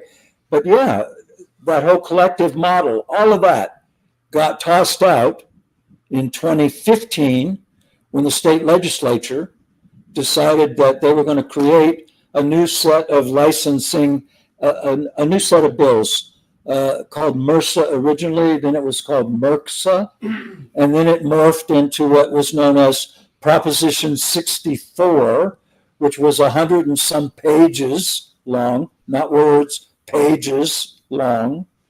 And it created a very difficult system. Difficult for the patients because product is insanely expensive in the dispensaries. Problematic for the producers. Everybody has to have a license. As someone who's been in the cannabis professionally for 30 years now, pretty close to it,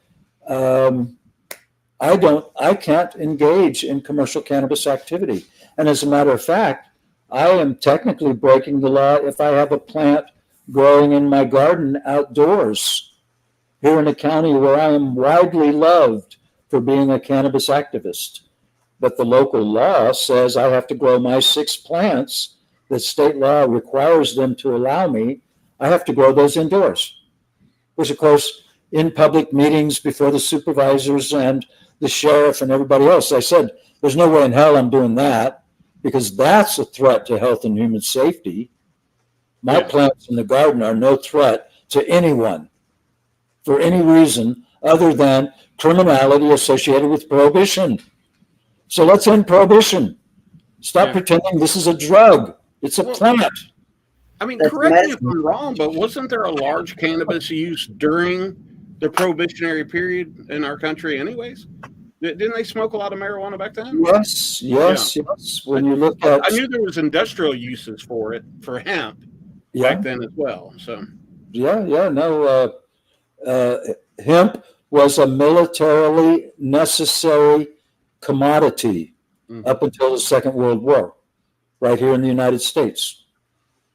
The federal government required farmers to grow a certain amount so they'd have enough to make ropes for Navy ships and whatever other uses they might want for hemp.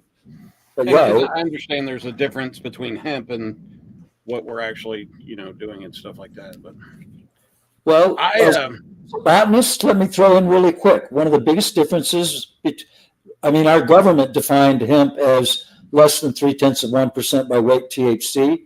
But as a botanist, let me say this. The real difference between hemp and cannabis is if you're growing hemp, you grow 1,000 seeds per square yard. And you'll get 20 foot tall plants. And they make great rope or fiber. Yeah. If you're growing cannabis, particularly for medicine, grow 1 for every 3 square yards. Oh, wow. Big difference. That's the difference between hemp and cannabis. So is the cannabis plant must be more fragile, more delicate. Does that make sense? It's not. No, they're the same plant, Mike. That's the point I'm trying to make. It's the cultivation practices that really determine what you're going to get. When you put 1,000 seeds in a square yard, you're not going to get anything in the way of flowers except the very, very, very top of those long, tall, skinny stalks. Okay. But if you put one plant in, 3 or 4 square meters, you're going to get a bunch of flowers all over a Christmas tree shape. Okay, it'll be bushier. It'll have more flora. Exactly. Okay. And that's really the difference. If you're trying to produce cannabis, you want flowers because the flowers are covered with oil, glands that are full of oil.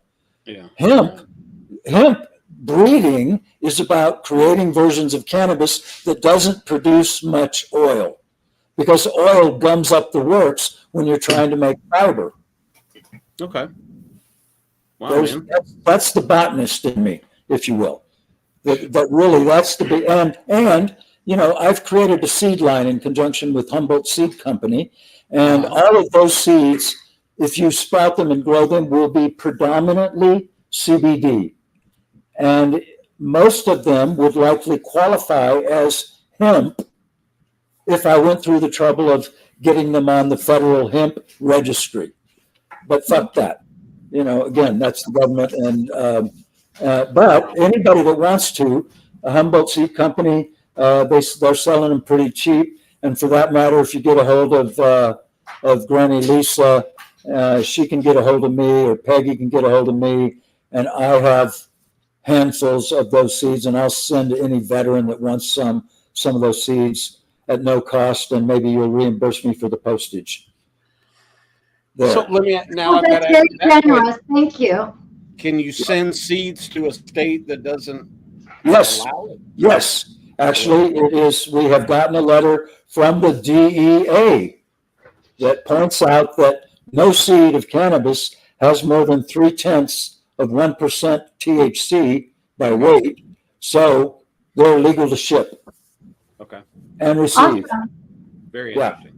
Yeah. Thank you, Wade. That's very generous. I appreciate that. Well, to Mike's point, I really do care about people. And I really do believe that there's a real opportunity that's a benefit to people if they can grow this plant. And if you have a garden where you can grow tomatoes, you can grow cannabis, and you can probably grow a pretty good version of cannabis if you can grow tomatoes and get ripe ones. Just saying. Like I Well, said, we are coming up on our second hour, and so I just didn't realize all this stuff. And Mike, I appreciate you being here with me because you know a little bit just like me, just here and there. And so we got to wait. I hope you survived this night. We have put you on the spot so many times, and I appreciate it so much. Just to be clear, Granny Lisa, I feel really comfortable in the ground you've found me upon. And I want to say that as someone who did serve our country in the Navy, you guys are Army, and that's okay. But the fact that you're here, that you're doing this conversation, that you're trying to help people. Mm-hmm. We are of the same tribe. We might have served different branches of our military, but we are of the same tribe. And so I care about you, and I really am delighted to meet you, Mike. I bet you and I would get along great in person, and we'd have a lot of fun. And Granny, Granny, honored to meet you. I really am. I really appreciate the granny nature you bring to this conversation and your story time.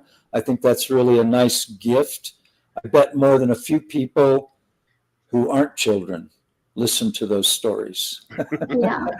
Well, the goal that we have for Vets Coming Clean, which that's our main thing. Where all the different shows are an umbrella to, is we know that there's issues with veterans. Most of us are experiencing those issues, and we can get mad and we can complain, but we want to get past that and find answers and positivity and give some relief. Our show is focused on positive reinforcement on getting better, that you are not alone, that you're not stuck in the situation you're in, even though it may feel like it. And that's why we do. And I have a fabulous team, fabulous friends that I'm making along the way that will answer the call when I need them. So is there any last closing moments that anybody wants to start with? Wade? It does occur to me to point, you asked earlier in our conversation about ways a person could learn more about cannabis and ways that it might be a benefit to them. And I left out a real obvious one, the Veterans Action Council.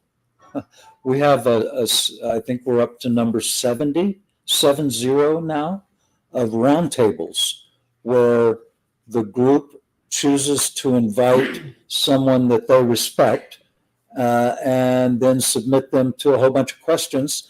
We give them the questions beforehand so they have a chance to prepare and know they're not going to get ambushed.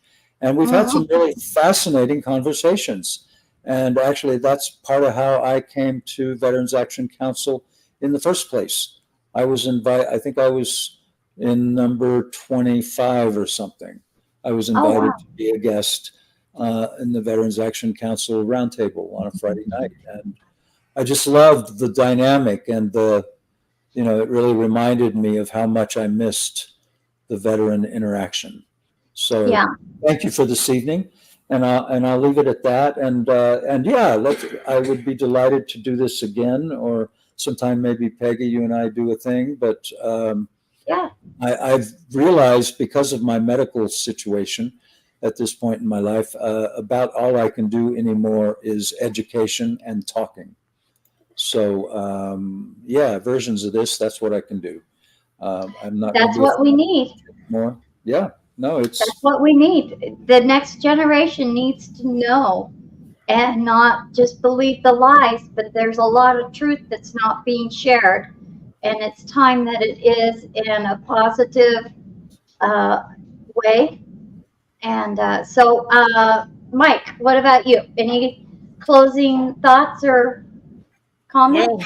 Well, my thing is that I don't feel like anybody's really taking care of veterans the way they should be taken care of, other than veterans. So, in saying that, I plead to the veteran community: we don't need any more monuments. We don't need any more walls of freedom. We need a call to action. Most places like Operation Rally Point, we operate with the veteran once they become homeless to the time they get permanent housing. It's extremely expensive.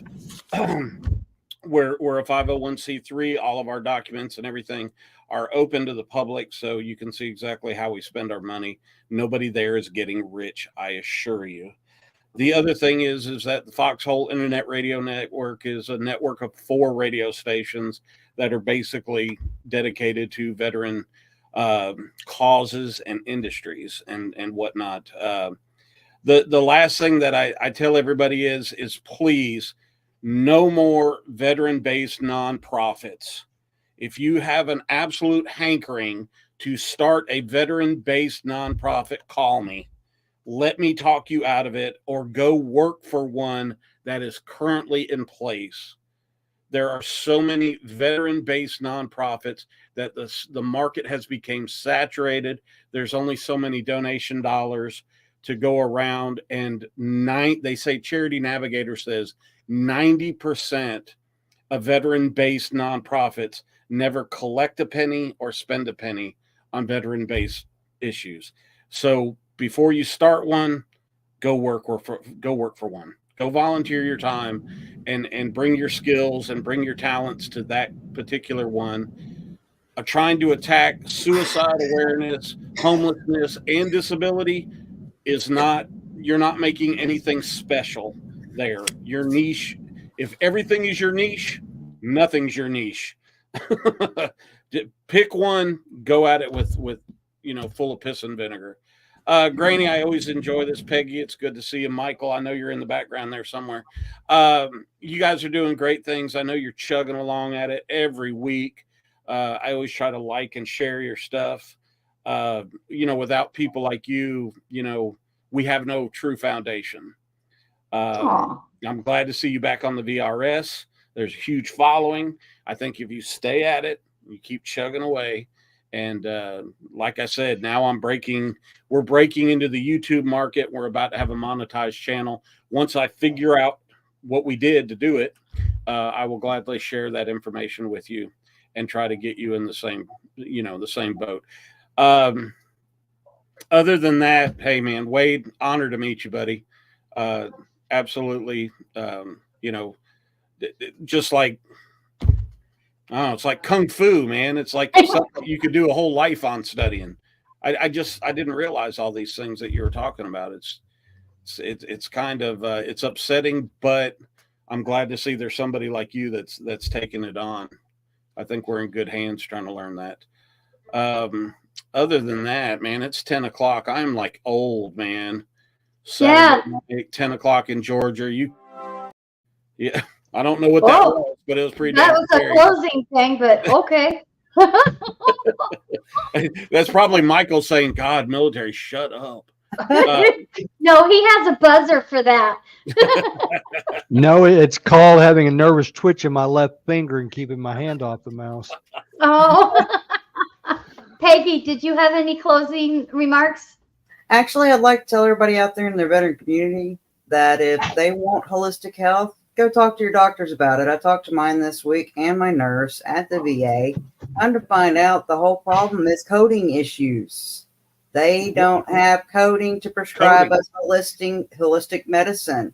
No. And therefore, no coding, no medicine. And because I've got so many allergies, I can't take prescription drugs like everybody else. I have to go the holistic route. I have to go to the doctor, find out what I have, and then go talk to people about what herbal medicine you take instead of the prescription medication, or else it makes me sicker.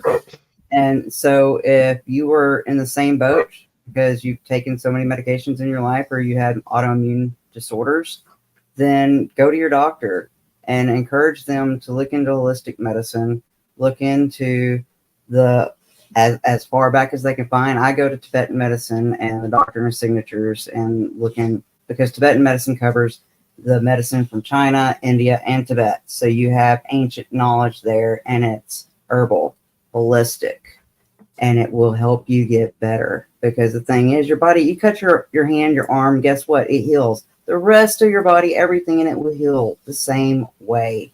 I'm living, walking proof of that after being in a wheelchair for 14 years. So you have to fight for your rights, your medical rights. If you want the treatment that you deserve, you have to go and ask for it and continuously ask for it.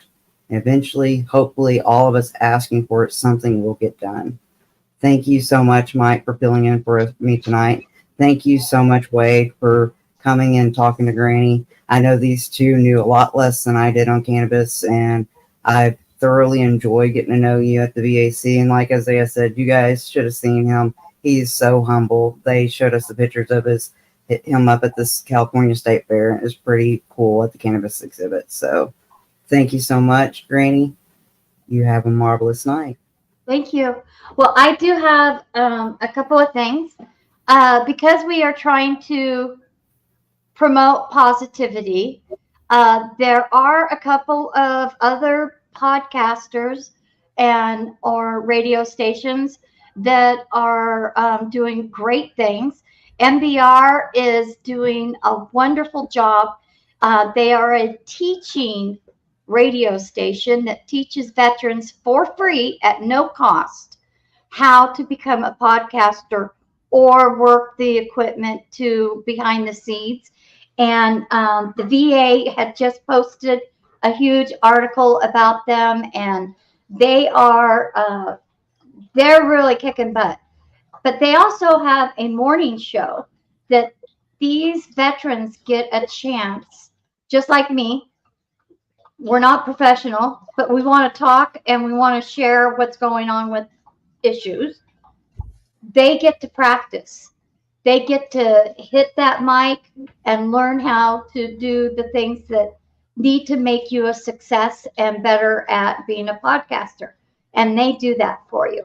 So if you have a chance, go ahead and start listening to their morning shows and to the new guys that are being trained. And that's not like guys and that's guys and girls, learning how to, find a mission, their mission in serving. And it's a huge, huge step.